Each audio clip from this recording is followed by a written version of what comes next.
seeing death with bloodshot eyes. When prisoners are sentenced to death, those moments when they start counting down the remaining minutes of their lives, they experience loneliness and strange fear. But what exactly is going on in their heads in these final moments? Do they think about what they have done to themselves and their victims?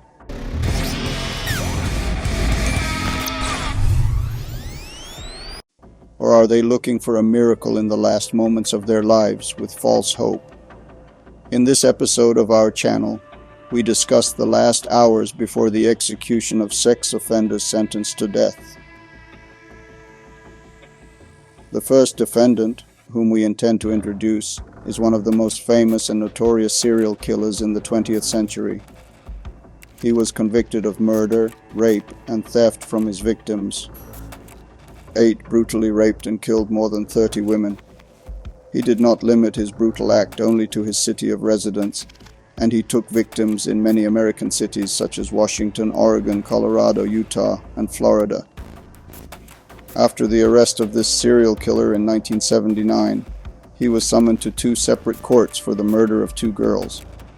But finally, in 1980, when the accused of murdering a 12-year-old girl named Kimberly Leach appeared in court, he was sentenced to death by electric chair for 3 of his victims.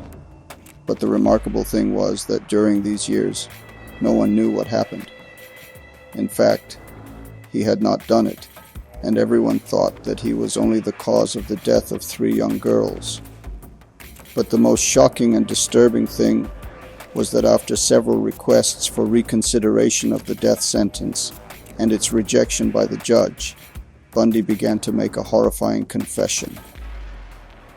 He, who believed himself to be condemned to death, admitted that he had killed more than 30 young women and girls. "The girls have been obtained," he said. "If I wanted something in life, I would easily go outside the house and steal it without paying any amount, and this included the bodies of the beautiful girls around me." But his gruesome confessions didn't end there. In an interview just before his execution, Bundy said that he sometimes returned to the burial sites of his victims and raped their lifeless bodies until they were completely decomposed, and I enjoyed it immensely. In fact, I continued to do this until their bodies were unusable, and he also admitted that sometimes I cut off the heads of some victims with a chainsaw and kept them as a prize and medal.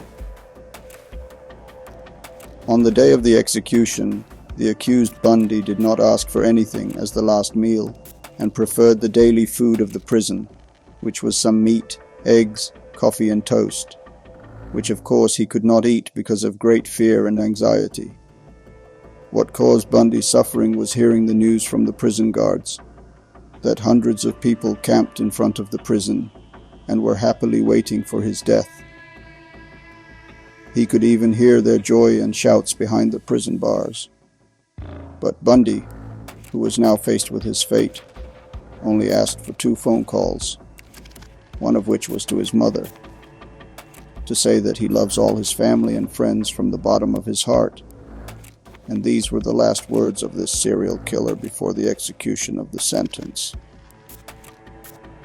But finally, at 11:16 in the morning of July 4th, 1989, in the presence of 42 witnesses, the life of this mental patient was ended, and right after the news of his death was broadcast, the people waiting in front of the prison started setting off fireworks, and they danced until the end of the night, the news they had been waiting for a long time.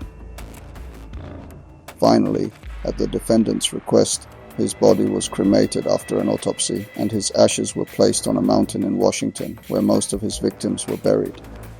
The next accused we talk about is a mentally ill and serial killer who had a passion for abusing his victims. He started his crimes at the age of 13, when he worked as a nurse in their homes, and over the course of 15 years, he was able to harm more than 50 people.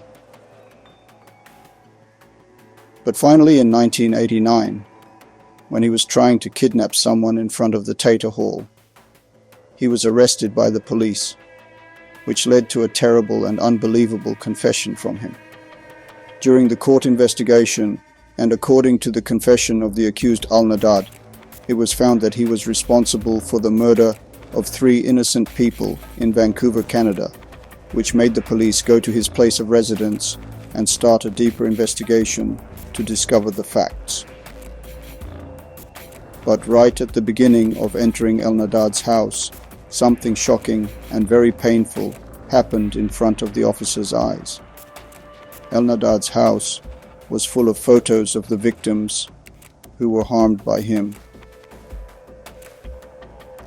To their disbelief, they found a special folder with a black cover where the accused kept all the underwear of his victims and looked at them every night like an album.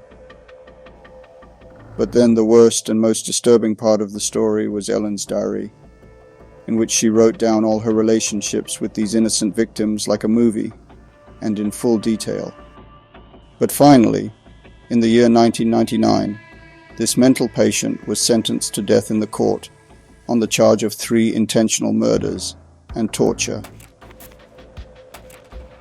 But the interesting thing to note in this sentence was that Allen did not make any request to reconsider his sentence and told the court that my death is better than being alive, because people like me can never fix what they have ruined, and if I am freed, I will look for this again and enjoy every bit of it. Many consider such confessions and his insistence on his own death to be the only way to end his guilt and pain. But Al-Nadad was not satisfied with his own death to get rid of this pain and suffering, and started to inform the world about people who are interested in innocent people and their abuse. He was interviewed by many journalists and spoke in many television videos. Even he spoke face to face with anyone who wanted to hear his words. Al-Nadad even wrote a small booklet for people and how to stay safe in front of sick people like himself. But finally this defendant died on January 5th, 1999, and C was hanged by a gallows in front of many witnesses, personnel, victims' families, and prison officials, in exactly the same way that C had killed his little victims. As the last meal, Ellen asked for salmon and some fried potatoes, which she ate with complete peace and satisfaction. The last sentences of this mentally ill defendant were very strange. He had previously claimed that there is no way to end the actions of a mentally ill person. No, now he was saying in front of people I was wrong when I said there is no hope, there is no peace, and a psychopath never stops. But there is always hope and peace. I found both of them in God and Jesus Christ. So look to God. In order to calm down, it is interesting to know that Moshli Al-Nadad was the only accused who was sentenced to death by hanging in all American states during 30 years. Number 3 is a dangerous woman and a serial killer who had a difficult childhood and a very stressful life. Adan was born to young parents who left him to his grandparents as soon as he was born. This stressful life and a sense of abandonment brought him to the point where he started selling himself for money at the age of 11, or food and materials. Before becoming a serial killer, Adan had been arrested for various crimes, such as robbery and street assaults. This record of arrests and his dark past made him attempt to take his own life 6 times, all 6 of which were unsuccessful. But after these unsuccessful attempts and failure, as a complex person, he decided to avenge all his needs by means of blood. So that between the years 1989 and 1990, which is about 1 year, he was able to kill 7 people. Between 40 and 65 years, so that she became known as the Daughter of Death. But when Adan was arrested in Florida for the murder of 7 men, she pleaded not guilty in court and said that all these murders were only in defense of because those men wanted to rape and hurt him. Although it was later revealed in court that he suffers from mental illnesses such as borderline personality disorder and antisocial personality disorder. The judge sentenced him to death for the crime of 7 premeditated murders and insisted that none of ADN's actions were self-defense and that he actually killed his victims only for financial gain. But between the time of issuing the court verdict and the execution of his sentence was a prisoner in prison for 12 years, which led to strange claims from his side. For example, he condemned prison inmates to add urine, saliva, and dirt to their food. Or for example, he claimed that the prison authorities hardly tried in dissuading him from committing suicide before the death sentence, which is very annoying for a Don. He made and talked about a long list of his problems in prison, such as the low water pressure of the wet mattress, or the tight handcuffs that were tied to his hands most of the time. Maybe there is a way to get rid of this situation and pardon him by the judge, but none of these techniques worked, and there was no change in his sentence. But according to EDN, the worst and most difficult torture for him was the image of him that was broadcast in the media, because EDN claimed that he is not a monster and a cold-hearted killer as the media say, and he was very upset about doing these barbaric acts. He regrets it. But finally, on October 19, 2022, Vornos was executed by lethal injection. As his last meal, he asked for nothing but a cup of coffee. His last words, like many other condemned to death, were strange and accompanied by false hope. He claimed that he was struggling with great difficulty and that he would one day rise with Jesus Christ. He travels and returns to this world again.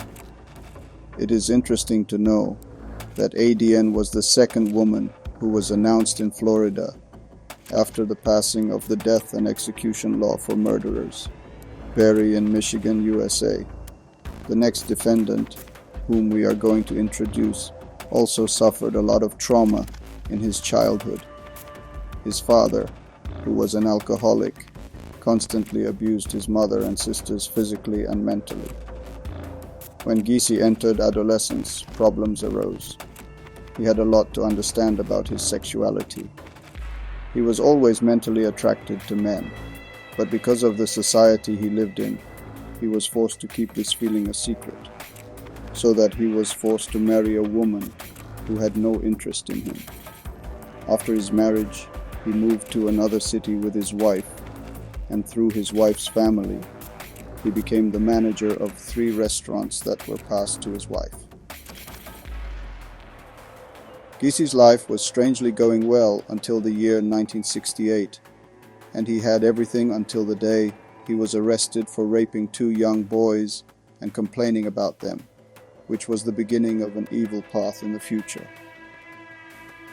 After this charge, Giese was sentenced to 10 years in prison due to illegal charges, which quickly caused his wife to separate from him and leave him with his children.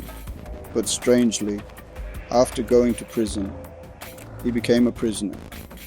It was an example that everyone was satisfied with him, which caused his parole in 1970.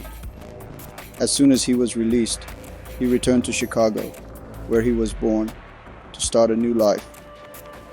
He quickly established a successful company.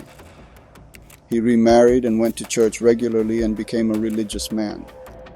But the evil and dark side of him never rested and was always waiting in the shadows for an opportunity to be freed to start acting. But right in the year 1978, after the disappearance of a young boy named Robert Piste, the police investigation of all, he dragged him towards Giese and caused him to be arrested again, which led to the revelation of a strange truth by Giese. It turned out that all this time he had been luring young boys to his house under various pretexts, and after finishing his work, he killed the victims with the confession of the accused himself. It turned out that he has killed more than 30 young boys. After all these investigations, the police began to search his house and managed to discover 26 bodies buried in the backyard of his house. Finally, the court convicted John Wayne Gacy. He was sentenced to death on the charge of 33 premeditated murders. The remarkable thing is that between the time of the announcement of the sentence and its execution, Gysi remained in prison for 14 years. Loneliness and isolation made this accused to paint. He drew many pictures of clowns, faces, and birds, and even some examples of his art in exhibitions. The painting was executed, but this time, unlike the previous series, he could not escape the death sentence with such actions. And finally, on May 10, 1994, Casey was executed by lethal injection in the presence of witnesses. Gysi's executioner requested some KFC fried shrimp chicken, fresh strawberries, and a diet soda, and decided to eat these foods with his family. He was with his family all afternoon the day before his execution. He also agreed to speak with a priest before his execution, to express the last words on his behalf and ask for his forgiveness. After the death of this accused, people started to rejoice and dance behind the prison doors and completed their joy with the slogan of the death of the devil. He was delivered. Thank you for being with me until this video. If you like this video, please like it and leave your comments and subscribe to my channel to see more videos. Thank you.